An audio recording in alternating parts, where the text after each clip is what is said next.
So hello guys, नमस्कार दोस्तों। हमारे यूट्यूब चैनल निखिल टेक वाला में आप सभी का स्वागत है। सो दोस्तों, आज का जो नया वीडियो है वो आज आप सभी के लिए बहुत ही महत्वपूर्ण होने वाला है। आज के नए वीडियो में मैं आज आप सभी को बताऊंगा कि भारत सरकार के द्वारा चलाई जाने वाली जो योजना है, एक योजना है दोस्तों पारिवारिक लाभ योजना। तो सबसे पहले तो मैं आपको बताऊंगा कि पारिवारिक लाभ योजना होती क्या है और इसको कौन सा व्यक्ति इस योजना का लाभ ले सकता है, अथवा इस योजना में कौन व्यक्ति फॉर्म ऑनलाइन करा सकता है। ये सभी तमाम जानकारी इस वीडियो के माध्यम से मिलेंगी आप सभी को। सो वीडियो पर लास्ट तक बने रहिए, क्योंकि आपको बहुत ही मोस्ट इम्पॉर्टेंट चीज़ इसमें बताऊंगा इस वीडियो के माध्यम से। और आप सभी को ये भी बताऊंगा कि पारिवारिक लाभ योजना का आप फॉर्म ऑनलाइन कैसे करा सकते हैं, अपने फ़ोन से ही कैसे ऑनलाइन कर सकते हैं पारिवारिक लाभ योजना का फॉर्म। ये सभी चीज़ें आपको इस वीडियो के माध्यम से आज मिलेंगी। सो वीडियो में लास्ट तक ज़रूर बने रहिए।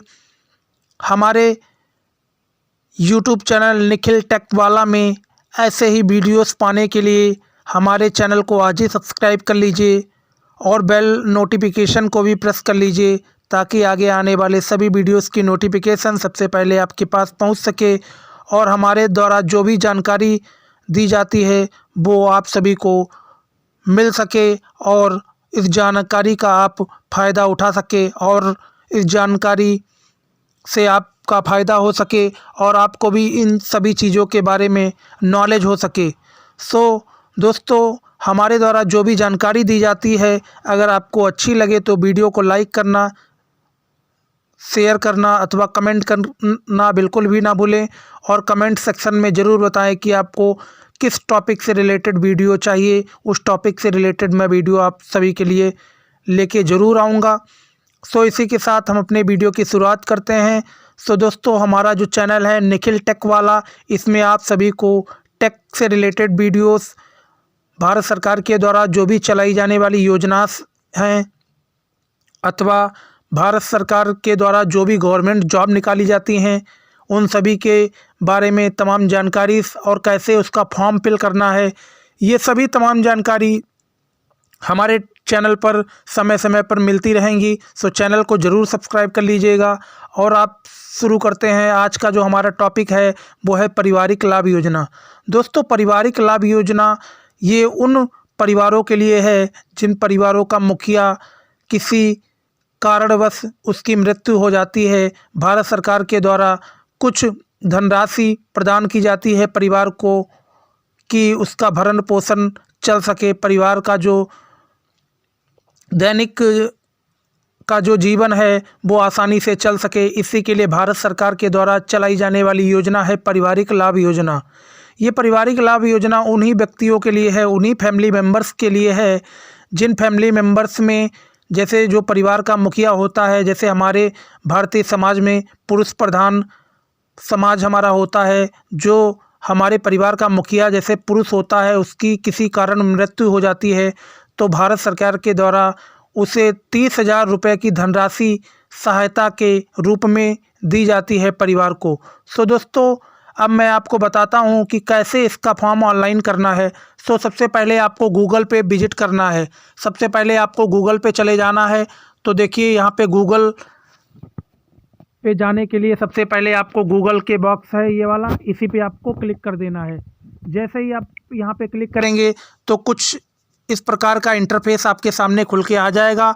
और जहाँ पे दिख रहा होगा आपको सर्च का बॉक्स, यहाँ पे देखिए आपके सामने सर्च का बॉक्स दिख रहा है। यहाँ देखिए आपके सामने सर्च का बॉक्स दिख रहा है। इसी सर्च के बॉक्स पे आपको क्लिक करके यहाँ पे आपको लिखना है पारिवारिक लाभ, PARIBARIK, पारिवारिक LABH, लाभ, पारिवारिक लाभ लिख के उसके बाद दोस्तों आपको सर्च के बॉक्स पे टैप कर देना है। जैसे ही आप सर्च के बॉक्स पे टैप करेंगे तो आपके सामने कुछ इस तरह का इंटरफेस खुल के आ जाएगा, जहाँ पे लिखा हुआ है, ये देखिए आप आपके सामने ऑफिशियल वेबसाइट खुल के आ जाएगी पारिवारिक लाभ योजना की। ये देखिए आपके सामने। सो दोस्तों इसी पे आपको क्या कर देना है, इसी पे आपको क्लिक कर लेना है। तो चलिए मैं इसी पे क्लिक कर लेता हूँ। जब मैं इसी पे क्लिक कर लूँगा तो सीधे आप क्रोम ब्राउज़र पे पहुँच जाएंगे। आपके में फ़ोन में जो भी ब्राउज़र होगा आप सीधे उसी ब्राउज़र पे पहुँच जाएंगे। अब दोस्तों देखिए आपके सामने कुछ इस तरह का इंटरफेस खुल के आ गया है। मैं जूम करके आपको दिखाई दे रहा हूँ ताकि आपको आसानी से दिख जाए और आप आसानी से सभी चीज़ें समझ में आ जाएं। ये देखिए दोस्तों, आप ऊपर दिख रहा होगा लिखा हुआ समाज कल्याण विभाग उत्तर प्रदेश शासन, समाज कल्याण विभाग उत्तर प्रदेश शासन, राष्ट्रीय पारिवारिक लाभ योजना, नेशनल फैमिली बेनिफिट स्कीम। तो सबसे पहला जो इसमें आइकन है उसमें लिखा है शासनादेश। दूसरा है आवेदन पत्र भरने हेतु महत्वपूर्ण दिशा निर्देश। जैसे जो आप आवेदन करते हैं उसके जो कुछ मुख्य बिंदु होते हैं, जो मुख्य दिशा निर्देश होते हैं, वो यहाँ से आप पढ़ सकते हैं। और यहाँ पे लिखा है तीसरे नंबर पर नया पंजीकरण, नया आवेदन करने हेतु यहाँ क्लिक करें। और चौथे नंबर पे लिखा है आवेदन पत्र की स्थिति। जब आपने आवेदन कर लिया है उसकी स्थिति जानने के लिए यहाँ पे आप क्लिक करेंगे। और चौथा है दोस्तों जिला समाज कल्याण अधिकारी और एसडीएम का लॉगिन। ये देखिए और भी यहाँ पे स्टेप्स दिए हैं। अब मैं आपको बताता हूँ कि आपको पारिवारिक लाभ योजना का फॉर्म ऑनलाइन कैसे कराना है। तो दोस्तों आपके सामने तीसरे नंबर पर लिखा हुआ दिख रहा है, तीसरे नंबर पर लिखा है नया पंजीकरण।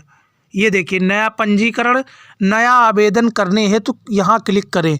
तो इसी पे मेरे को क्या कर देना है, क्लिक कर देना है। जैसे ही हम दोस्तों क्या करेंगे, जैसे ही हम यहाँ पे क्लिक करेंगे तो हमारे सामने कुछ इस तरह का इंटरफेस खुल के आ जाएगा।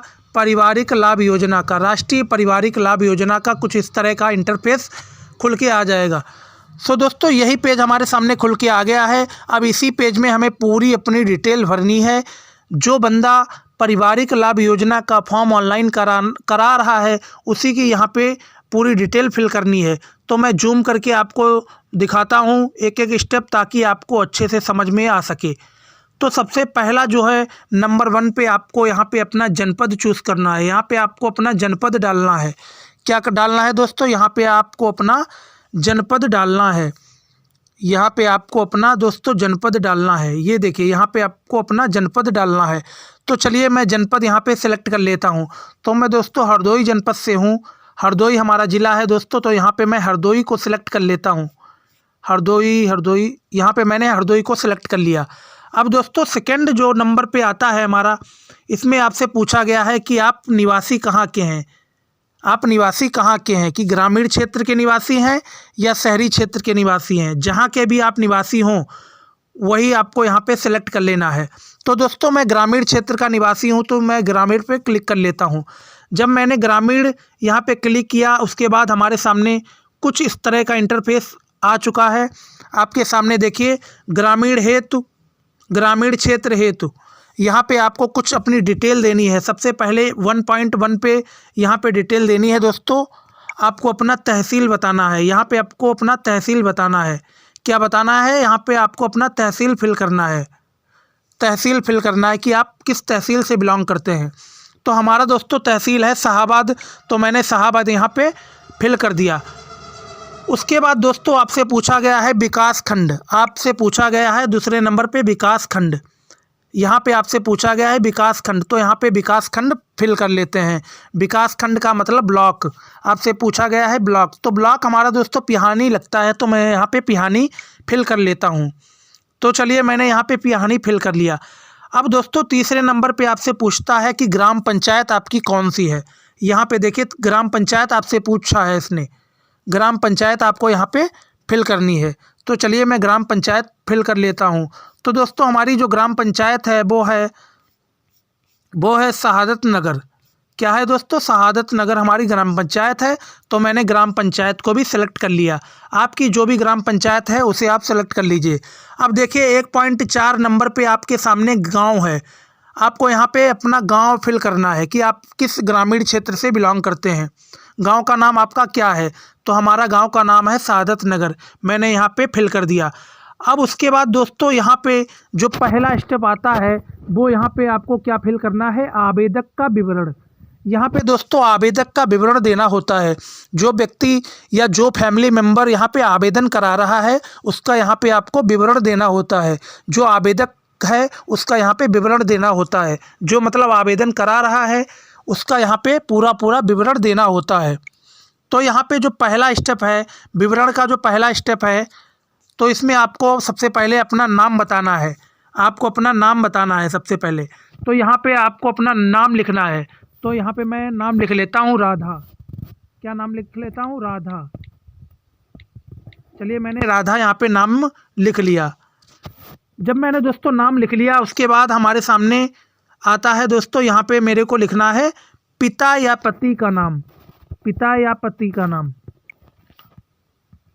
दोस्तों दूसरे नंबर पे आपको सेलेक्ट करना है कि लिंग, कि आप पुल्लिंग हैं या स्त्रीलिंग है, मतलब महिला हैं या पुरुष हैं। यहाँ पे आपको अपना लिंग बताना है कि आप महिला हैं या पुरुष हैं। तो यहाँ पे मैं महिला स्त्री को सेलेक्ट कर लेता हूँ। अब तीसरे नंबर पे दोस्तों आते हैं। तीसरे नंबर पे आपको यहाँ पे फिल करना है पिता या पति का नाम। आपको अपने पिता या पति का नाम बताना है जिसके लिए आप आवेदन करा रही हैं। तो यहाँ पे मैं नाम लिख देता हूँ श्याम। श्याम मैंने यहाँ पे नाम फिल कर दिया। अब दोस्तों चौथे नंबर पे आपको आना है। चौथे नंबर पे आपको अपनी श्रेणी चूज़ करना है कि आप किस कैटेगरी से बिलोंग करते हैं, कि आप किस कैटेगरी से बिलोंग करती हैं। यहाँ पे आपको अपनी श्रेणी चूज़ करना है। तो दोस्तों जनरल कैटेगरी से बिलोंग करती हैं तो मैं जनरल पे क्लिक कर लूँगा। जो भी कैटेगरी से आप बिलोंग करते हैं वही आप इसमें सेलेक्ट कर लीजिएगा। फिर पाँचवें नंबर पे आता है दोस्तों पहचान पत्र का प्रकार। यहाँ पे आपको फिल करना है कि आपके पास जो पहचान पत्र है वो क्या है पहचान पत्र के रूप में। तो यहाँ पे मेरे को पहचान पत्र का प्रकार बताना है। तो हमारे पास दोस्तों राशन कार्ड है तो मैं राशन कार्ड सेलेक्ट कर लेता हूँ। फिर छठे नंबर पे आता है दोस्तों पहचान पत्र का क्रम संख्या। दोस्तों मैंने पहचान पत्र में अभी राशन कार्ड सेलेक्ट किया था। अब मेरे को राशन कार्ड का यहाँ पे नंबर फिल करना है। तो चलिए मैं राशन कार्ड का नंबर यहाँ पे फिल कर लेता हूँ।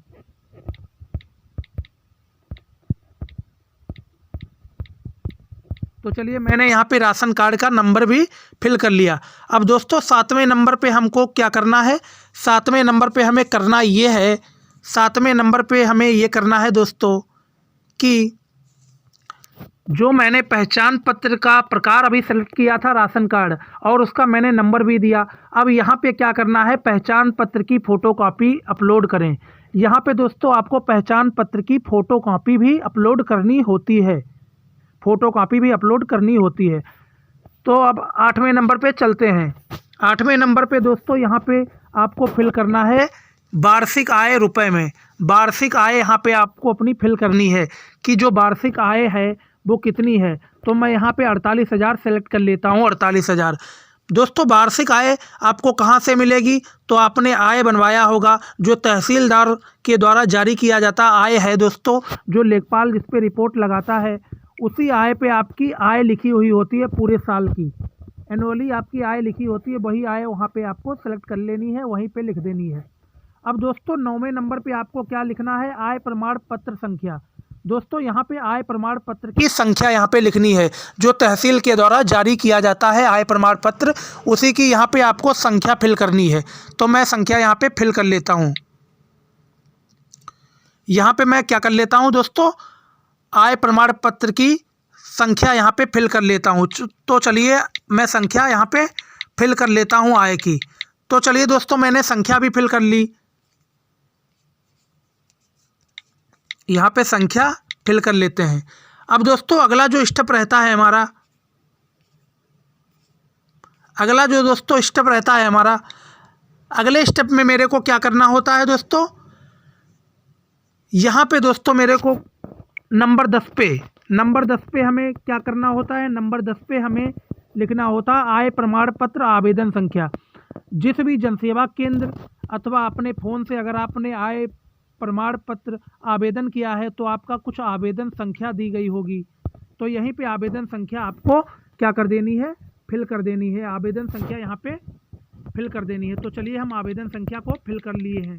आवेदन संख्या को हमने फिल कर दिया है। अब दोस्तों क्या करना होता है? अब दोस्तों आगे आपको नंबर 11 पे, नंबर 11 जो है ये कोई ज़रूरी नहीं है दोस्तों, ये अगर आपके पास है तो आप फिल कर दीजिए, नहीं है तो कोई बात नहीं। यहाँ पे आपको दूरभाष नंबर लिखना होता है, जो एसटीडी कोड सहित होता है दूरभाष नंबर, उसी को यहाँ पे फिल करना होता है। दोस्तों जहाँ जहाँ हमारे रेड पॉइंट हैं वही हमारे लिए कॉलम ज़रूरी हैं, और जहाँ रेड पॉइंट नहीं है, स्टार रेड वाले नहीं हैं, वो पॉइंट हमारे लिए ज़रूरी नहीं है। वो अगर नहीं भी फिल करते तब भी कोई समस्या नहीं। अब 12वें नंबर पे आपको अपना मोबाइल नंबर फिल करना होता है। तो चलिए यहाँ पे हम अपना मोबाइल नंबर भी फिल कर लेते हैं। तो चलिए यहाँ पे मोबाइल नंबर फिल कर लेते हैं। मोबाइल नंबर मैंने यहाँ पे फिल कर लिया। दोस्तों इतनी डिटेल फिल करने के बाद अब आपका अगला स्टेप क्या रहता है? अगला स्टेप ये रहता है दोस्तों, आपको अपने बैंक खाते का विवरण देना होता है। बैंक खाता का विवरण इसलिए देना होता है क्योंकि भारत सरकार के द्वारा जो भी सहायता राशि दी जाती है पारिवारिक लाभ योजना के तहत, वो आपके बैंक खाते में ही सीधे ट्रांसफ़र की जाती है। तो यहाँ पे आपको अपना बैंक खाते का विवरण देना होता है। सबसे पहले आपको यहाँ पे अपना बैंक का नाम यहाँ पे सेलेक्ट करना होता है। बैंक का नाम यहाँ पे अपना सेलेक्ट करना होता है कि आपकी कौन सी बैंक है, किस बैंक में आपका खाता है। तो चलिए मैं यहाँ पे बैंक सेलेक्ट कर लेता हूँ। तो हमारी दोस्तों बैंक है जो है वो है इंडियन बैंक। तो मैं यहाँ पे इंडियन बैंक सेलेक्ट कर लिया हूँ। जैसे ही दोस्तों मैं इंडियन बैंक सेलेक्ट कर लिया हूँ, उसके बाद सेकंड नंबर पे आता है बैंक शाखा का नाम। यहाँ पे दोस्तों आपसे बैंक की जो शाखा है उसका नाम क्या है यहाँ पे पूछा गया है। जो भी आपकी शाखा का नाम हो बैंक की, यहाँ पे आपको फिल कर देना है। तो चलिए मैं फिल कर लेता हूँ बैंक शाखा का नाम। तो दोस्तों हमारी जो बैंक शाखा है वो है शहादत नगर। तो मैंने यहाँ पे शहादत नगर सेलेक्ट कर लिया। जब दोस्तों हम बैंक की शाखा का नाम सेलेक्ट कर लेंगे तो अपने आप ही आईएफएससी कोड अपने आप ही जारी हो जाएगा, अपने आप ही वो फिल हो जाएगा, उसे फिल करने की ज़रूरत नहीं है। ये देखिए हमारा आईएफएससी कोड बैंक का फिल हो चुका है। अब दोस्तों यहाँ पे आपको अपनी चौथे नंबर पे बचत खाता संख्या डालनी है। जो आपके बैंक में जो सेविंग अकाउंट आपने खुला रखा है, बैंक खाता जो खुला रखा है, उसी खाते की यहाँ पे संख्या फिल करना है। आपका अपना अकाउंट नंबर यहाँ पे फिल करना है। तो चलिए मैं फिल कर लेता हूँ। तो मैंने यहाँ पे खाता संख्या भी फिल कर ली। अब आगे आते हैं दोस्तों। आगे यहाँ पे आपसे पूछा गया है, आपसे यहाँ पे बैंक पासबुक की क्या मांगी गई है, फ़ोटो कॉपी मांगी गई है अपलोड करने के लिए। यहाँ पे आपको अपनी बैंक की किताब की फ़ोटो कॉपी अपलोड करनी होती है। अब दोस्तों इतनी चीज़ें जब फिल कर लेते हैं तब तीसरा नंबर जो आता है हमारा, इसमें आपको मृतक का विवरण देना होता है। जो जिस व्यक्ति की मृत्यु हुई है उसी का यहाँ पे पूरा विवरण देना होता है। मतलब जिस व्यक्ति की मृत्यु हुई है उसी का पूरा विवरण यहाँ पे देना होता है। तो यहाँ पे उसका विवरण देना होता है, उसका विवरण देंगे। देखते हैं कैसे इसका विवरण देना है। तो जो पहला नंबर आता है दोस्तों, पहला नंबर यहाँ पे है, दिख रहा होगा आपको मृतक का नाम। यहाँ पे जो मृतक है जिसकी मृत्यु हो चुकी है उसका यहाँ पे नाम फिल करना है। तो चलिए मैं नाम फिल कर लेता हूँ। यहाँ पे मैंने नाम फिल कर लिया श्याम। तो मैंने यहाँ पे नाम फिल कर लिया।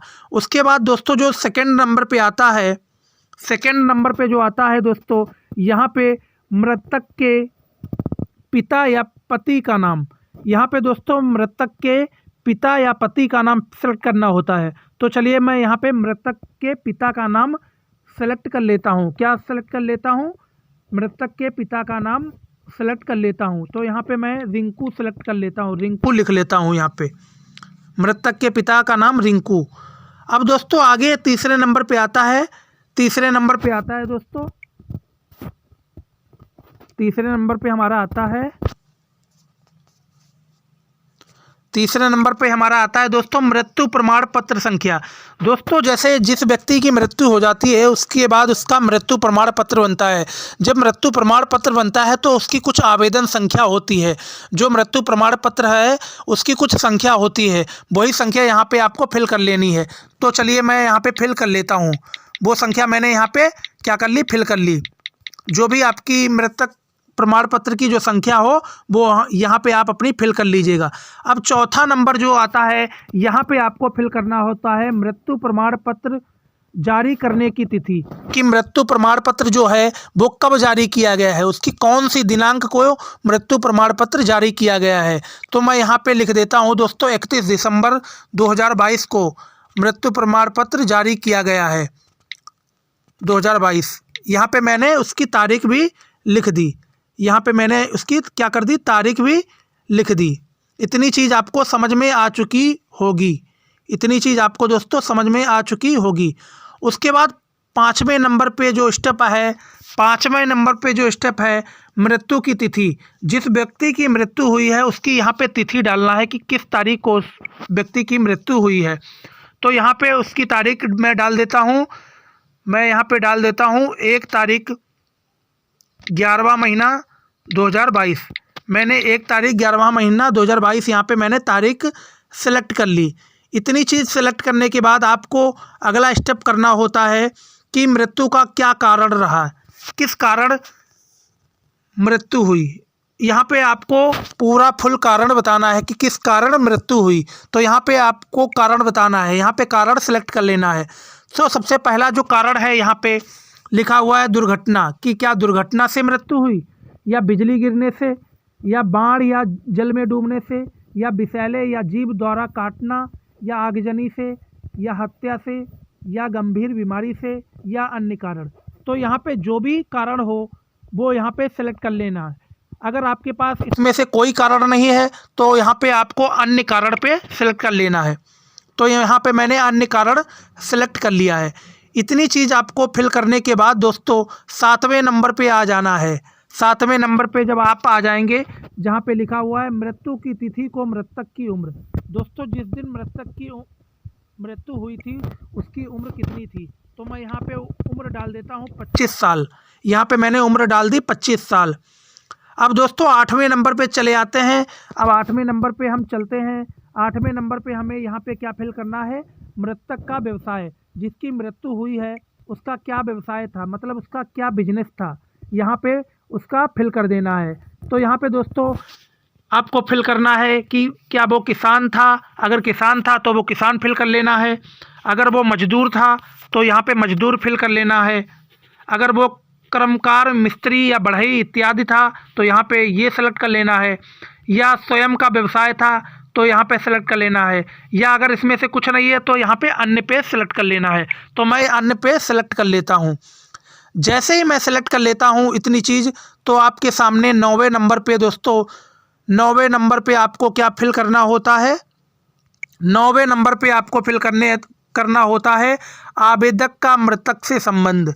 जो मतलब आवेदन करा रहा है उसका क्या संबंध है, मतलब जिसकी मृत्यु हो चुकी है और जो आवेदन करा रहा है इन दोनों के बीच में क्या संबंध है, क्या रिलेशन है, यहाँ पे आपको बताना है। तो यहाँ पे दोस्तों मैं फिल कर देता हूँ कि पत्नी, यहाँ पे फिल कर देता हूँ पत्नी, क्या कर देता हूँ, पत्नी यहाँ पे फिल कर देता हूँ। अब दोस्तों 10वें नंबर पे आते हैं। 10वें नंबर पे यहाँ पे क्या फिल करना होता है, मृत्यु प्रमाण पत्र को अपलोड करें। यहाँ पे जो आपने मृत्यु प्रमाण पत्र बनवाया था, मृत्यु होने के बाद जो आपने मृत्यु प्रमाण पत्र बनवाया था उसी को यहाँ पे अपलोड करना होता है। तो इसको यहाँ पे अपलोड कर लीजिएगा। अब 11वें नंबर पे चलते हैं दोस्तों। 11वें नंबर पे आपको क्या फिल करना है, 11वें नंबर पे आपको फिल करना है अपलोड सिग्नेचर। दोस्तों यहाँ पे क्या करना है, सिग्नेचर को अपलोड कर देना है। यहाँ पे सिग्नेचर को अपलोड कर देना है। अब 12वें नंबर पे आते हैं दोस्तों। 12वें नंबर पे आपको क्या फिल करना है, आय प्रमाण पत्र को अपलोड करें। दोस्तों जो तहसीलदार द्वारा जारी किया गया आय प्रमाण पत्र है उसी को यहाँ पे अपलोड करना होता है। आय प्रमाण पत्र को यहाँ पे आपको अपलोड कर देना है। अब 13वें नंबर पे चलते हैं कि आपको 13वें नंबर पे क्या फिल करना है। सो दोस्तों 13वें नंबर पे आपको फिल करना है मृतक की उम्र से संबंधित प्रमाण। अब दोस्तों आपसे एक प्रमाण मांगा गया है कि आप जो मृतक है उसकी उम्र 25 साल थी, तो इसका कुछ प्रमाण दीजिए। हम कैसे जानेंगे, मतलब भारत सरकार कैसे जानेगी कि इस व्यक्ति की उम्र 25 साल ही है, तो उसका कुछ प्रमाण आपको देना होता है। प्रमाण के रूप में आप वोटर आईडी कार्ड भी दे सकते हैं, बैंक पासबुक दे सकते हैं, या आधार कार्ड दे सकते हैं, ये सभी, या ड्राइविंग लाइसेंस दे सकते हैं, या पैन कार्ड दे सकते हैं। जो भी आपके पास हो वो यहाँ पे आप सेलेक्ट कर लीजिएगा।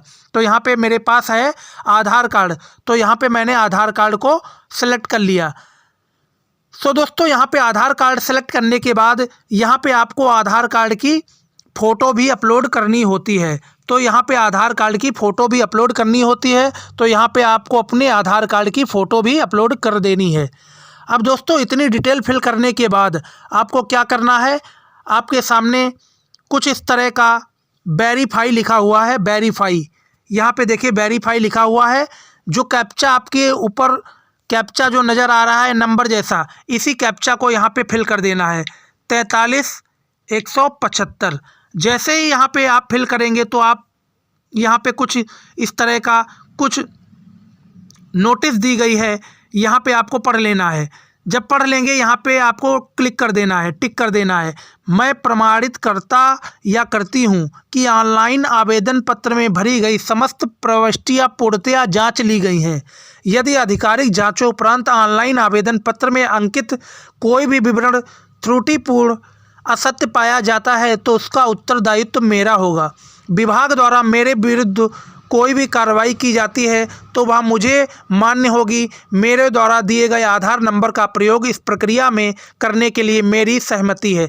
इतना दोस्तों आपको पढ़ने के बाद आपको क्या करना है, जहाँ पे लिखा हुआ है सबमिट फॉर्म, यहाँ पे लिखा हुआ है सबमिट फॉर्म, इसी सबमिट फॉर्म के ऊपर आपको क्या कर देना है, क्लिक कर देना है। जैसे ही आप इस पर क्लिक करेंगे दोस्तों, जैसे ही आप क्लिक करेंगे तो आपका फॉर्म सबमिट हो जाएगा। और जब आपका फॉर्म सबमिट हो जाएगा तो उसे आप प्रिंट कर लीजिएगा। प्रिंट करने के बाद आपको एक फ़ाइल तैयार करनी होगी। क्या तैयार करना होगा? फाइल तैयार करनी होगी। और उस फाइल में क्या क्या डॉक्यूमेंट्स रहेंगे ये भी आपको बताता हूँ। फाइल तैयार करनी है आपको अपना आधार कार्ड की फ़ोटोकॉपी, बैंक पासबुक की फ़ोटोकॉपी,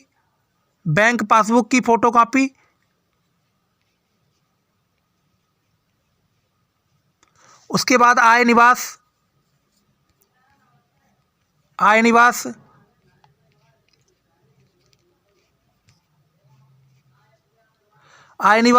उसके बाद मृत्यु प्रमाण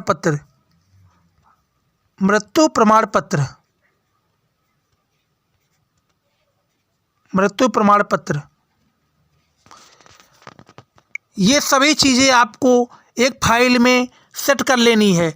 और दोस्तों जो भी आपने जानकारी अथवा जो भी आपने यहाँ पे डॉक्यूमेंट्स अपलोड किए हैं वो सभी डॉक्यूमेंट्स की आपको फ़ोटोकॉपी एक फाइल में लगा लेनी है। अथवा ये जो आवेदन आपने कराया है पारिवारिक लाभ योजना का, इसे भी आपको प्रिंट करके निकलवा के उसी फाइल में अटैच कर देना है। और पूरी फाइल ले जाके आपको एसडीएम ऑफिस मतलब तहसील में जाके जो एसडीएम का कार्यालय होता है, जो सेक्टर डिस्ट्रिक्ट मजिस्ट्रेट का जो कार्यालय होता है, उसका एक स्टेनो होता है, उसी स्टेनो के पास आपको ये सभी डॉक्यूमेंट्स जमा कर देने होते हैं। जब ये डॉक्यूमेंट्स आपके जमा हो जाते हैं दोस्तों, उसके बाद एसडीएम अपनी रिपोर्ट लगाता है। फिर उसके बाद दोस्तों लेखपाल वगैरह जांच करता है। उसके बाद तहसीलदार वगैरह यहाँ पे साइन वगैरह करता है। और जब यहाँ पे पूरी प्रक्रिया पूरी हो जाती है तो यहाँ से तहसील से आगे के लिए ये रेफ़र कर दिया जाता है। ये बोल दिया जाता है जांच के बाद कि इस व्यक्ति की जो भी डिटेल्स थी अथवा जो जानकारी थी वो सत्य पाई गई और ये व्यक्ति पारिवारिक लाभ योजना का लाभ लेने के लिए मान्य है अथवा एलिजिबल है। ये पारिवारिक लाभ योजना का लाभ लेने के लिए एलिजिबल है। सो दोस्तों जो भी जानकारी हमारे द्वारा दी गई है, अगर आपको अच्छी लगी हो तो वीडियो को लाइक करना अथवा चैनल को सब्सक्राइब करना बिल्कुल भी ना भूले। ऐसे ही तमाम जानकारी पाने के लिए निखिल टेक वाला को आज ही सब्सक्राइब कर लीजिए ताकि आगे आने वाले सभी वीडियोस की नोटिफिकेशन सबसे पहले आपके पास पहुंच सके। जय हिंद, जय भारत, वंदे मातरम। धन्यवाद।